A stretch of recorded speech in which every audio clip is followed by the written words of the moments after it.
ہمارے نمائندہ خصوصی کہتے ہیں ایک وہ بات چیت ہے جو ہمیں نظر آ رہی ہے اور ایک وہ بات چیت ہے جو ہمیں نظر نہیں آ رہی. تو آپ کون سی والی بات چیت کا ڈیٹا ہم سے شیئر کرنا چاہیں گے اور کون سی والی بات چیت مانی بھی جائے گی اس ملک میں؟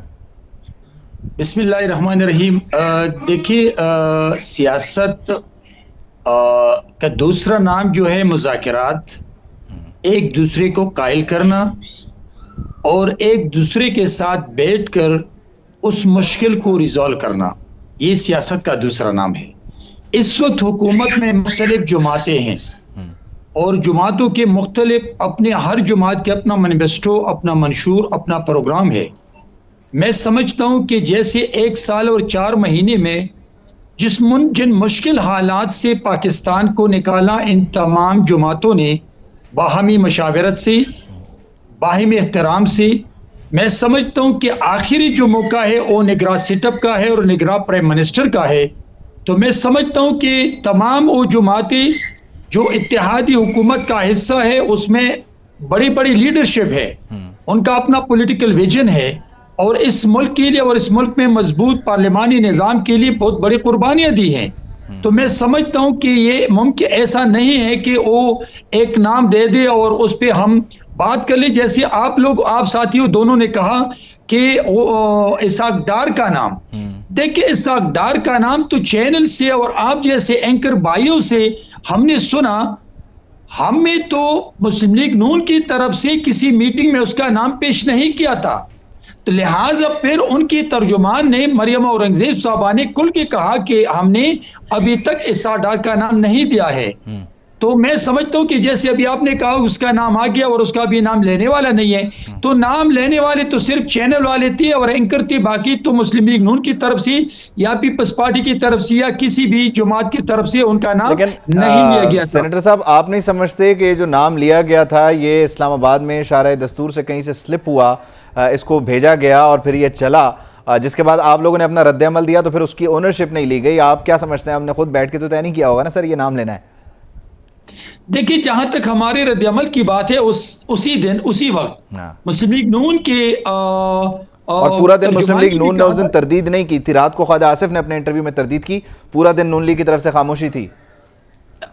دیکھیے میں آپ کو بتا رہا ہوں کہ ہم نے رد عمل نہیں کیا تھا. ہم نے کہا تھا کہ اسحاق ڈار کا نام ابھی تک کسی میٹنگ میں ہمارے سامنے نہیں رکھا گیا تھا اور میری لیڈرشپ اور باقی لیڈرشپ کو بھی چاہیے، جیسے ابھی مختلف چینلز پہ ہمارے ایک ہی شو کا ہم کرتے ہیں. میں روزانہ اس دن میں نے 7 ٹاک شوز کیے تھے اور 7 ٹاک شوز پہ یہی بات چیت چل رہی تھی، نگراں سیٹ اپ، نگراں وزیر اعظم اور اسمبلیاں کب مدت پوری کریے. دیکھیے 3-4 چیزیں کلیئر ہے آئین میں، دستور میں، کہ اگر حکومت نے 2 دن پہلے یا 3 دن پہلے اسمبلیاں ڈیزالو کی تو 60 ڈیز میں الیکشن ہوگا، اس میں 2 رائے نہیں ہے. اور 90 ڈیز میں، اور اگر اس نے 12 اگست پوری کر لی تو 60 دن میں ہوگا. بالکل ٹھیک ہے، وہ پھر 60 دن میں ہوگا. ابھی اسی طرح نگراں سیٹ اپ میں نگراں وزیر اعظم آئے گا. میں کیوں نہ آپ کو فرام دا ہارسز ماؤتھ آپ کو سنوا دوں نا. ہمارے جو رپورٹر ہیں صدیق ساجد صاحب، نمائندہ خصوصی، ان سے پوچھ لیتے ہیں کہ یہ نام آیا کہاں سے. صدیق صاحب، یہ آپ نے اور میں نے تو طے نہیں کیا، یا باقی جو ہمارے صحافی ہیں انہوں نے تو طے نہیں کیا، یہ نام کہیں نہ کہیں سے بتایا گیا اور فیڈ کیا گیا کہ یہ بھی ایک معاملہ انڈر کنسیڈریشن ہے،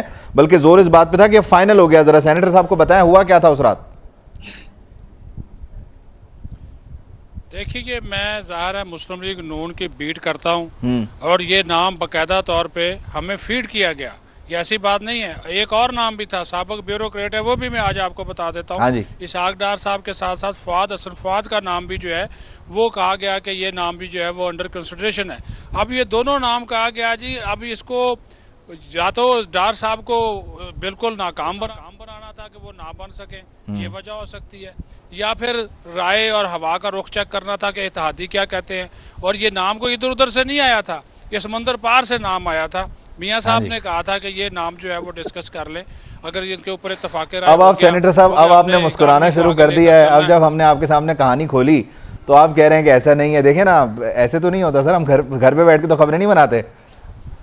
دیکھیے میں سمجھتا ہوں اس وقت تمام چینلز کی اور آپ جیسے زیرک اینکرز کی جو آپ کی بہت بڑی نظر ہیں پاکستان کی سیاست پہ. مجھے چلیں اسحاق ڈار چھوڑیں، مجھے آپ یہ بتائیں، ہم دیکھیں پیپلز پارٹی کی طرف سے کوئی نام نہیں لے رہے، مجھے آپ یہ بتائیں کہ آپ کی طرف سے کون کون سے نام انڈر کنسیڈریشن ہے؟ تاکہ ہم پھر آپ کو کوٹ کر کے بتا سکیں نا کہ سینیٹر صاحب یہ کہتے ہیں یہ نام ہے پیپلز پارٹی کے آپشن ہیں. میں آپ کو کلیئر کروں کہ میرا پولیٹیکل کیریئر 44 ایئرس ہے. میں نے 1980 سے پیپلز فیڈریشن سے پالیٹکس شروع کیے ہیں پیپلز پارٹی کے. 38 سال بعد میں سینیٹر بن گیا اور ابھی 5 سال پارلیمانی سیاست کا، تو 44 سال میرے ہیں. لیکن میں اس وقت سینٹرل ایگزیکٹو کمیٹی کا ممبر نہیں ہوں اور نہ میں اس کور کمیٹی کا ممبر ہوں جس میں ڈیسیجنز ہوتے ہیں. میں سمجھتا ہوں کہ پاکستان پیپلز پارٹی کی لیڈرشپ اس وقت کوشش یہ کرتی ہیں کہ جو 60 ڈیز ہو یا 90 ڈیز ہو، ایسا پرائم منسٹر آ جائیں جو تسلسل ہے پالیسیز میں، جو مشکلات کو قابو کرنے کی تسلسل ہے. میں سمجھتا ہوں کہ ایسے نگراں وزیر اعظم پہ اتفاق ہوگا اور دونوں طرف سے، بلکہ اپوزیشن لیڈر کی طرف سے اور تمام اپوزیشن جماعتوں کی لیڈرشپ کی طرف سے یہ کوشش ہوگی کہ نگراں سیٹ اپ آئے گا ٹرانسپیرنٹ، اور وہ ایسا الیکشن میں مدد کرے الیکشن کمیشن کے ساتھ کہ کل ایسی حکومت وجود میں آ جائیں جو کہ وہ ملک اور اداروں کے لیے نیک شگون ہو اور اداروں کو مضبوطی کے لیے وہ آپ کام کرے.